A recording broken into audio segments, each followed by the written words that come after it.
Hello guys, this is Priya's Gautam here. बहुत बहुत welcome करता हूँ आपका आज के वीडियो में। आज बहुत ही इंपॉर्टेंट टॉपिक के बारे में बात करने वाले हैं। क्लास 12 को 40 डेज में हम किस तरीके से खत्म कर सकते हैं। और बहुत ऐसे स्टूडेंट्स होंगे जिनकी तैयारी ऑलमोस्ट खत्म हो चुकी होगी, सिलेबस खत्म हो गया होगा। और बहुत ऐसे स्टूडेंट्स होंगे जिनकी अच्छी खासी तैयारी नहीं हो पाई है। और ऐसे स्टूडेंट होंगे जिनका प्री बोर्ड अच्छा नहीं गया है, साल बेकार हो गया है, तो उनको बहुत डर लग रहा है कि रिजल्ट अच्छा आएगा, कैसा आएगा। तो वही सब आज की वीडियो में डिस्कस करेंगे यार। तो यहाँ पे जो भी मैं बात करूँगा based on my 2 years of teaching experience. तो यहाँ पे मैंने कुछ रोड मैप्स बनाया हूँ जिसके थ्रू आपको समझाने की कोशिश करूँगा। और यहाँ पे तीनों सब्जेक्ट में टच कर रहा हूँ, फिजिक्स भी, केमिस्ट्री भी, मैथ्स भी, और सारे रिसोर्सेज भी कि कहाँ से पढ़ना चाहिए, कैसे पढ़ना चाहिए। और पूरी फुल पॉसिबल तरीके से मैं बताऊँ कि जो एकदम आप अभी एकदम जीरो पे हो तो इस वीडियो खत्म होने के बाद आप पूरे इस लेवल पे, हाई लेवल पे चले जाओगे, इस बात की मैं गारंटी देता हूँ। तो स्टार्ट करते हैं आज के वीडियो को। सबसे पहले फोकस की बात करते हैं कि फोकस आपका कहाँ पे होना चाहिए और कहाँ नहीं होना चाहिए, कहाँ होना चाहिए, कहाँ नहीं होना चाहिए। सबसे पहले प्री बोर्ड की बात करते हैं। और आपका प्री बोर्ड ऑलमोस्ट 2 या 3 जितने भी थे हो गए होंगे अब तक। तो कुछ लोग अच्छा गया होगा, कुछ लोग का नहीं गया होगा। अगर प्री बोर्ड खराब गया है तो कोई टेंशन लेने की जरूरत नहीं है। होता क्या है कि यार पेपर हार्ड बना देते कई बार टीचर्स, और मार्क्स इतने स्टूडेंट्स के आ नहीं पाते हैं, और सिलेबस भी ऑलमोस्ट आधे से ज़्यादा स्टूडेंट्स का कवर नहीं हो पाता है। इस चक्कर में क्या होता है, प्री बोर्ड खराब होने के बाद वो ये सोचते हैं कि भाई प्री बोर्ड खराब हो गया, अब तो बोर्ड एग्जाम भी ऐसे ही जाएगा, ऐसे ही पूरा साल चलेगा। जबकि ये सच नहीं है। प्री बोर्ड से बेसिकली 2 चीज़ आप समझो। प्री बोर्ड आपका सिर्फ ये टेस्ट करता है कि आप किस तरीके से अपने आंसर आप लिखते हो, आपका प्रेजेंट कैसे करने का तरीका है, आप अपने आप को कैसे प्रेजेंट कर रहे हो, आपका कॉन्फिडेंस कैसा है ना। बस इसका यही रोल है। आप प्री बोर्ड से ये नहीं डिसाइड हो सकता कि आपका फ्यूचर कैसा है। प्री बोर्ड से ये डिसाइड नहीं हो सकता कि आपका बोर्ड एग्जाम कैसा जाएगा। प्री बोर्ड में जमीन आसमान का फर्क होता है। मैंने पहले भी बताया था, प्री बोर्ड का पेपर हार्ड आता है, बोर्ड एग्जाम का पेपर एकदम बेसिक आता है, जो सब कर सकते हैं। और चेकिंग भी थोड़ी ऊपर नीचे होती है ना। बोर्ड एग्जाम में क्या होता है, जो सीबीएसई के टीचर्स होते हैं वो कॉपी चेक करते हैं, और प्री बोर्ड में आपके स्कूल के टीचर्स कॉपी चेक करते हैं, है ना। तो इसमें क्या बहुत मेजर डिफरेंस होता है। तो उसमें अभी प्री बोर्ड आपका हो चुका है तो भाड़ में जाओ, उसको भूल जाओ पूरी तरीके से, एग्जिस्ट ही नहीं करता हमारे लिए वो चीज़, है ना। इस बात को खास ध्यान रखना। तो प्री बोर्ड आपका अच्छा गया चले गया, कोई दिक्कत नहीं, ठीक है। तो कोई दिक्कत नहीं है। और आगे बढ़ते हैं सिलेबस की तरफ। और आपको होपफुली एडमिट कार्ड भी अब तक मिल गया होगा, नहीं मिला होगा तो मिल जाएगा जल्द ही। और अगर मान लो प्री बोर्ड के चक्कर में अगर आपने प्री बोर्ड मिस किया और आपको एडमिट कार्ड नहीं मिल रहा है, तो 2 चीज़ें आप सोल्यूशन आपको बता रहा हूँ। आप पेरेंट्स से टीचर की बात करवा देना तो आपको एडमिट कार्ड मिल जाएगा। नहीं तो फिर आप एक एप्लीकेशन लेटर लेके जाओ टीचर्स के पास और दे दो टीचर्स को, और मिल जाएगा आपको एडमिट कार्ड, ठीक है। तो अब यहाँ पे बात करते हैं कितनी देर तक हमको टाइम के बारे में थोड़ा बात करते हैं। कितनी देर तक आपको पढ़ना चाहिए, कितनी देर नहीं पढ़ना चाहिए। तो पर डे की मैं बात करता हूँ 8 to 10 आपको कंप्लीटली पढ़ना ही चाहिए किसी भी हालत में। कोई भी सब्जेक्ट पढ़ो, फिजिक्स केमिस्ट्री, चाहे 1.5 घंटे दो, चाहे केमिस्ट्री में चाहे फिजिक्स में, बट पढ़ने जरूरी है। अब टाइम बहुत कम है, टाइम वेस्ट बिल्कुल मत करना। आपका जो टाइम अभी तक जो होता रहा है, आप प्रोक्रेस्टिनेशन करते हुए कल कर लूँगा, परसों कर लूँगा, एग्जाम के बाद कर लूँगा, ये बहुत हो चुका है। आप सिर्फ बचे 40 डेज। तो आप बिल्कुल कसम खा लेना कि बिल्कुल आप 40 डेज में 1 मिनट भी टाइम वेस्ट नहीं होना चाहिए। ये 8 से 10 घंटे पढ़ना है तो सिर्फ पढ़ना है, ठीक है ना। मर जाऊंगा लेकिन पढ़ के ही उठूंगा नहीं, बैठा रहूंगा, ऐसे बोलेगा बैठे रहूंगी, पढ़ती रहूंगी, ऐसा अपने आप को बोला कर जब भी पढ़ते हो ना। तो अपने आप से कमिटमेंट करना जरूरी है, अपने आप से सच बोलना जरूरी है, तभी आप बैठ पाओगे, तभी आप पढ़ पाओगे, क्लियर। तो क्या है, जब तक ये 1 पॉइंट फोकस बनेगा नहीं तब तक ये गैप आपके बीच में मिलेगा नहीं। तो आपको क्या है, गैप भरना है। और हम थोड़ा मैं आपको डायरेक्शन बता देता हूँ जिससे आप एक्शन ले सको, ठीक है। और आपको डिस्ट्रक्शन, बेसिकली आप जो फ़ोन चलाते हो, बाहर घूमते हो, ये डिस्ट्रक्शन का सबसे बड़ा कारण है कि आपको पढ़ाई नहीं हो पा रही है। आपका 24 घंटे जो है उसे आधे से ज़्यादा आपको डिस्ट्रक्शन में बर्बाद हो जा रहा है, फ़ोन के चक्कर में, कहीं यहाँ वहाँ। तो बेसिकली ये सबको अवॉइड करना पड़ेगा ना। व्हाट्सएप, फेसबुक, इंस्टा आप थोड़ा सा ये लिमिट में कर दो, टाइम कम है।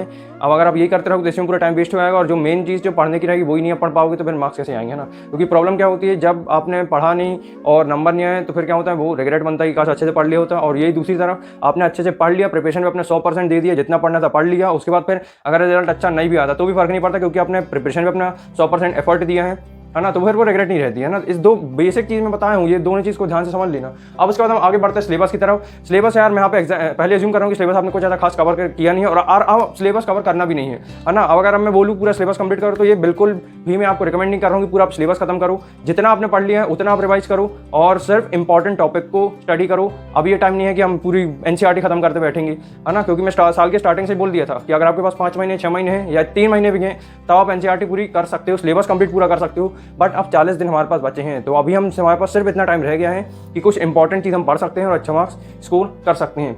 तो सिलेबस पे आपको फोकस रखना नहीं है, जितना इंपॉर्टेंट है सिर्फ उतना पढ़ना है। और अभी हम डीपली टच कर रहे हैं। और सबसे ज़्यादा फोकस रखना आपको डेली 8 से 10 घंटे में कोई ऐसा सब्जेक्ट नहीं होना चाहिए जिसमें आप नोट्स नहीं बनाओगे, मतलब कुछ नहीं आपने पढ़ा। सबसे इंपॉर्टेंट चीज़ है, चाहे मैं फिजिक्स, केमिस्ट्री, चाहे सबकी मैं बात करूँ, तो कंपाइलेशन नोट्स बनाना जरूरी है ना। नोट्स ही एक ऐसा रास्ता है जो आपको 95% तक लेके जाएगा, क्योंकि नोट्स में जो आप बनाओगे, जिस टाइप से वो लाइन लिखी रहेंगी, वही लाइन आपके दिमाग में छपेगी और वही लाइन आपको एग्जाम में याद आएंगी, तब आप आंसर लिख पाओगे। ये बात की फील आप पकड़ पा रहे हो। तो आपको नोट्स डेली बनाना, चाहे फिजिक्स में तो बनाना ही पड़ता है, केमिस्ट्री में भी, और मैथ्स में भी। तो नोट्स बनाना very very very very very important, notes जरूर बना लेना किसी भी हालत में, है ना। नोट्स बेसिकली आप PYQ से बनाओ, है ना, और भी कई रिसोर्सेज से बना सकते हो, या आपकी चॉइस है। स्टडी पे आपको अपना 100% देना है और बाकी रिजल्ट को छोड़ दो।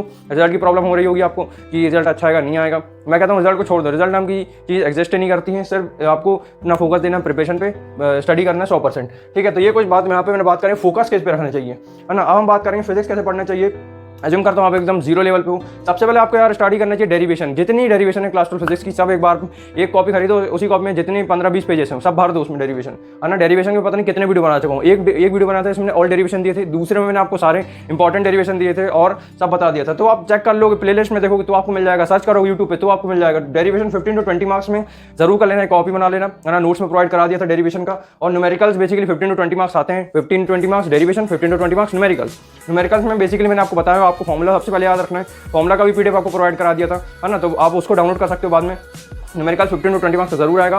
आप उसमें आप क्या कर सकते हो, फिजिक्स में NCERT के सॉल्व एग्जांपल बस कर लो, है ना। अब ध्यान से सुनना, NCERT से अगर आपके पास टाइम नहीं है तो आप सिर्फ NCERT के सॉल्व एग्जांपल्स कर लो, और अगर टाइम और ज़्यादा बचता है तो बैक एक्सरसाइज भी कर लो, वही जो प्रीवियस क्वेश्चन में आए हुए हैं, है ना। और PYQs को अगर आप यहाँ यूज़ करोगे तो बहुत बेनिफिट होगा, क्योंकि इससे आपका टाइम बचेगा। NCERT भी क्योंकि PYQs में कवर्ड होगी जो, और जो सॉल्व एग्जाम्पल है वो भी NCERT क्या बोलते हैं PYQs में कवर्ड होंगे, तो इस बात का खास ध्यान रखना। तो 15 to 20 मार्क्स न्यूमेरिकल्स आते हैं, NCERT के सॉल्व एग्जांपल करो, फॉर्मूले पहले अच्छे समझो, कॉन्सेप्ट समझो, मेथड समझो, फिर उसके बाद आप उसके सॉल्व करो, क्योंकि न्यूमेरिकल्स में क्या होता है फॉर्मूले के नंबर मिलते हैं और उसको आप जितना मेथड बढ़ाते चलोगे उतना आपको नंबर और मिलेंगे। फिर PYQs की बात करते हैं, PYQs फिजिक्स में इंपॉर्टेंट होता है। 5 से 6 साल के प्रीवियस क्वेश्चन आप अगर अच्छे से करके आओगे तो फिजिक्स आपके लिए बहुत सिंपल हो जाएगी, इतना आसान हो जाएगा फिजिक्स जिसकी कोई हद नहीं है ना। तो फिजिक्स में क्या करना है, डेली आपको नोट्स बनाते आना है, डेली नोट्स, है ना। डेली नोट्स में क्या आ जाएगा, नोट्स में आपका थ्योरेटिकल पार्ट आ गया, डेफिनेशन आ गई, डेफिनेशन का भी वीडियो बनाया था, ध्यान। यहाँ पे मैं डेफिनेशन नहीं लिखा हूँ, डेफिनेशन के भी 5 से 7 नंबर रहते हैं, 15 से 20 मार्क्स डेरिवेशन के, 15 से 20 मार्क्स न्यूमेरिकल के। और बाकी आपको क्या ध्यान रखना है, PYQs प्रीवियस क्वेश्चन में बेसिकली आपको ऐसे करना है, सब नहीं पढ़ना है, जो सबसे ज़्यादा पूछा गया रिपीटेड ईयर्स देखो, 2015 में भी आया, 16 में भी आया, 17 में, 18 में भी आया कोई क्वेश्चन, तो उस क्वेश्चन को आप PDF क्या बोलते हैं नोट्स के फॉर्म में लिख दो, है ना। नोट्स के फॉर्म में बनाते जाओ, लिखते जाओ, जितना जल्दी लिख सकते हो उतना बेटर है। इस तरीके से आप नोट्स बनाओ, उस नोट्स को फिर क्या करना है, डेली आप रिवाइज करते हो, जितना आप रिवाइज करोगे उतना माइंड में रिटेन होगा, क्योंकि आप क्या करो सब नहीं कर रहे हो, अब आप सिर्फ वो स्टडी कर रहे हो जो सबसे ज़्यादा इंपॉर्टेंट है PYQs में, तो उसको आप रिवाइज करोगे तो आपका इस तरीके से सिलेबस जल्दी खत्म होगा और अच्छे नंबर आने के चांसेस बड़े आएंगे। सैम्पल पेपर की बात करिए तो सैम्पल पेपर का सिर्फ इतनी रिस्पॉन्सिबिलिटी देनी है, मतलब इतना आपको फोकस देना है कि केस स्टडी बस आप उससे सीख लो, केस स्टडी क्वेश्चन प्रैक्टिस कर लो। और अगर मेरे पास सैम्पल पेपर रखा हुआ है, अगर आपको चाहिए हो केस स्टडी के क्वेश्चन PDF के फॉर्म में तो आप मेरे को बताना, मैं आपको बाद में प्रोवाइड कर दूंगा। बट अभी ध्यान रखना, केस स्टडी आपको सैम्पल पेपर से बन जाएगी, 2 से 5 सैम्पल पेपर आप लगाओ, और अगर आपके पास ज़्यादा टाइम है 15 से 20 सैम्पल पेपर किसी भी हालत में जरूर लगा लेना, है ना। उससे क्या होता है, फील आ जाती है, आपको टाइम पता चलता है कितनी देर में आप क्वेश्चन सॉल्व कर पा रहे हो, उस हिसाब से आप अपनी स्पीड बढ़ाते हो, जिससे और जल्दी पेपर आपका खत्म हो सके, है ना। तो सैम्पल पेपर से पैटर्न पता चलेगा, केस स्टडी पे क्वेश्चन बनेंगे और टाइम को पता चल जाएगा कितना टाइम लग रहा है, ठीक है। नोट्स बनाओ, रिवाइज करो, सैम्पल पेपर बनाओ, डेरिवेशन में बताया हूँ वो आप प्रैक्टिस करो, और जितनी इंपॉर्टेंट सारे डेरिवेशन नोट्स बनाते जाओ। सबसे पहली चीज़, है ना, यहाँ पे बात हो रही कुछ जिसने कुछ पढ़ा नहीं है, सारे चैप्टर जितनी डेरिवेशन है उसको आप पहले पूरे लिख लो एक पेज में, और न्यूमेरिकल्स बेसिकली सॉल्व एग्जांपल करो या प्रीवियस क्वेश्चन में वो देखो जो सबसे ज़्यादा पूछा गया है। इस तरीके से आप पढ़ते हो फिजिक्स आपका खत्म, आराम से आएंगे 70 में 70, दुनिया की कोई ताकत रोक नहीं सकती। आप केमिस्ट्री की बात कर रहे हैं, केमिस्ट्री में आता है क्या, NCERT के इंटेक्स्ट क्वेश्चन, सबसे पहली चीज़ NCERT के इंटेक्स्ट क्वेश्चन आपको करना है, प्लस बैक एक्सरसाइज करना है, स्पेशली ऑर्गेनिक केमिस्ट्री के लिए। इनऑर्गेनिक केमिस्ट्री में आती है रीजनिंग, आप उसमें प्रीवियस क्वेश्चन बना चुका हूँ, अगर आपने कुछ नहीं पढ़ा है प्रीवियस क्वेश्चन खोलो, अब NCERT मत पढ़ो। इनऑर्गेनिक में अगर आपको NCERT नहीं समझ में आ रही तो आप प्रीवियस क्वेश्चन कहीं से खरीद लो या फिर कहीं से डाउनलोड कर लो, नेट से मैंने भी प्रोवाइड करा चुका हूँ, तो उसको आप डाउनलोड करो, उसमें क्वेश्चन देखो कौन सा रिपीटेड ईयर्स में पूछा गया है, अब उसमें उससे आपको टॉपिक पता चलेगा तो आप उससे नोट्स बना सकते हो, P ब्लॉक से लेके D ब्लॉक तक, तो उसमें पूरे नोट्स आ गए, स्ट्रक्चर्स आ गए, जितने रीजनिंग के क्वेश्चन है वो आ गए, स्ट्रक्चरल जितनी भी चीज़ें, आइसोमेरिज्म आ गए, जितनी भी IUPAC हो गई, ये सब बेसिक चीज़ें आप अपने नोट्स में बनाओ, है ना। इस तरीके से क्या होगा, आपका इनऑर्गेनिक खत्म होगा। और मैंने आपको बताया फिजिकल केमिस्ट्री के लिए कि यार इंपॉर्टेंट डेफिनेशन आप पढ़ो और न्यूमेरिकल्स पे ज़्यादा फोकस रखो, उसके लिए प्रीवियस क्वेश्चन को आप यूज़ करो। नोट्स में आप प्रीवियस क्वेश्चन में सबसे पहले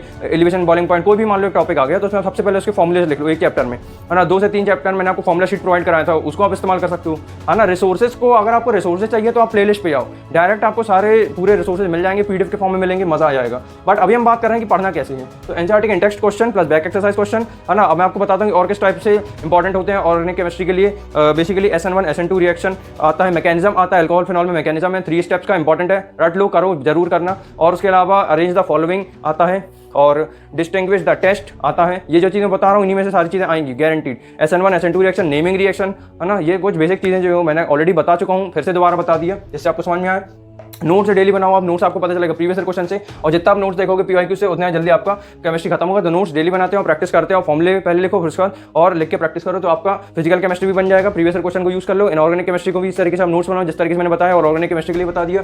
और इस तरीके से आप क्या करो, फ्लो चार्ट बनाते हो। फ्लो चार्ट बनाओगे तो आपका क्या अलग ही बेनिफिट होगा। थोड़ा स्पीड में बोल रहा हूँ जिससे क्या जल्दी सारे सिलेबस सारे सब्जेक्ट में जल्दी बता पाऊँ। इस तरीके से आप केमिस्ट्री पढ़ते हो तो आई होप कि आपका अच्छा स्कोर आएगा। और डेली पढ़ते हो, डेली नोट्स बनाते हो, डेली रिवाइज करते हो, है ना। ये सबसे सक्सेस फॉर्मूला है, डेली नोट्स बनाओ और डेली रिवाइज करते हो। और 8 से 10 घंटे में आप 1.5 घंटे इसको दो, 1.5 घंटे केमिस्ट्री को दो, फिजिक्स को दो, अपने हिसाब से आप टाइम मैनेज करो। फिर मैथ्स की बात करते हैं। मैथ्स एक ऐसा सब्जेक्ट है जो कि आपको डेली पढ़ना चाहिए। मेरा फेवरेट सब्जेक्ट है मैथ्स, मैंने बहुत पढ़ाया हूँ यूट्यूब पे, है ना। तो ये बहुत फेमस सब्जेक्ट है मेरा। तो डेली आपको मैथ्स पढ़ना चाहिए, तभी आपको क्वेश्चन याद होगा। क्वेश्चन और टॉपिक में आप कई बार कंफ्यूज होते हैं कि कौन से टॉपिक से क्वेश्चन आया है। पहले आप टॉपिक को देखो, फिर उसके बाद उसमें मेथड और फॉर्मूला देखो, फिर उसके बाद क्वेश्चन पे आप आओ और क्वेश्चन को 2 से 3 बार प्रैक्टिस करो और उसको IMP स्टार मार्क करो, जिससे आपको पता चलेगा कि इस टाइप के और भी क्वेश्चन है, तो इससे कंफ्यूजन ना हो और आप प्रैक्टिस करते हो इस तरीके से, है ना। तो डेली आप मैथ्स प्रैक्टिस करो। एग्जाम्पलर के क्वेश्चन आते हैं, तो अगर आपके पास एग्जाम्पलर है या फिर PDF है तो आप उसको लिख के प्रैक्टिस कर लेना, आते हैं क्वेश्चन, ठीक है। सारी मत करना, प्रीवियस क्वेश्चन से आपको मिल जाएंगे, तो उससे आप भी कर सकते हो एग्जाम्पलर के क्वेश्चन। अब हम बात करते हैं मिसलेनियस एक्सरसाइज। मैथ्स में अगर आपने अभी तक कुछ नहीं पढ़ा है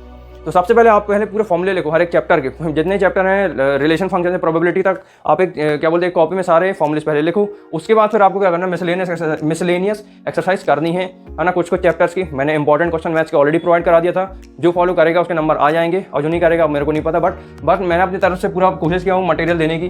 तो मिसलेनियस एक्सरसाइज आप जितना करोगे उतना आपका स्कोर बेटर होगा, है ना, कोई शक नहीं है। और ठीक है, बस ये कुछ टिप्स थी, और कॉन्सेप्ट समझो और मिसलेनियस एक्सरसाइज के क्वेश्चन करूँ। कोई भी क्वेश्चन मान लो मैथ्स में या फिजिक्स केमिस्ट्री में ऐसा आ जाता है जो आपकी समझ से परे है, तो उस क्वेश्चन में आप कॉन्सेप्ट मेथड जितना आपसे भरते बन जाए आंसर को भरो, बट सेक्शन के लास्ट में लिखो। कॉपी चेंगे का मैंने वीडियो बनाया था, उसमें मैंने बताया रहा हूँ, कोई भी आप आंसर लिखो तो सेक्शन के लास्ट में लिखो। Section A, section B, section C, section D के अलग अलग एग्जामिनर्स होते हैं जो कॉपी चेक करते हैं, तो इस बात का आपको खास ध्यान रखना है। तो आंसर आप लिखो, मान लो नहीं बन रहा तो उसमें कॉन्सेप्ट लिख दो, मेथड लिख दो, है ना। जितना मेथड और कॉन्सेप्ट समझोगे ना उतने आपसे क्वेश्चन बनेगा। क्वेश्चन इंपॉर्टेंट नहीं होता है, और जो बोर्ड एग्जाम में क्वेश्चन पूछा जा रहा है उसमें उसका मेथड इंपॉर्टेंट होता है।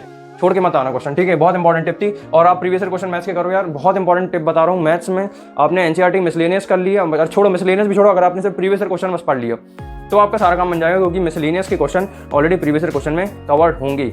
तो अगर आपने मेथड अच्छे समझ लिया, कॉन्सेप्ट अच्छे समझ लिया, तो आपका मैथ्स आधा खत्म। इस तरीके से आप पढ़ते हो, और डेली मैथ्स पढ़ना है, रिवाइज करते हो, नोट्स बनाते हो, बैलेंस करो। 2 घंटा दो, आधे घंटे दो, 1.5 घंटा दो, इस तरीके से जितना प्रैक्टिस करोगे उतना आपसे मैथ्स अच्छे से बन जाएगा। और इंग्लिश की अगर मैं बात करूँ तो इंग्लिश का मैं एक वीडियो बनाऊंगा जिसमें जितने भी लिटरेचर के चैप्टर हैं उनकी समरी प्रोवाइड कर दूंगा नोट्स के फॉर्म में, प्रीवियस ईयर क्वेश्चन दे दूंगा, बस। इससे ज़्यादा इंग्लिश में लिटरेचर की जरूरत नहीं है। और राइटिंग सेक्शन वगैरह जो भी है, ग्रामर है, वो सब मैं प्रोवाइड कराऊंगा। इंग्लिश की चिंता मत करो, इंग्लिश के लिए मैं हूँ, ठीक है।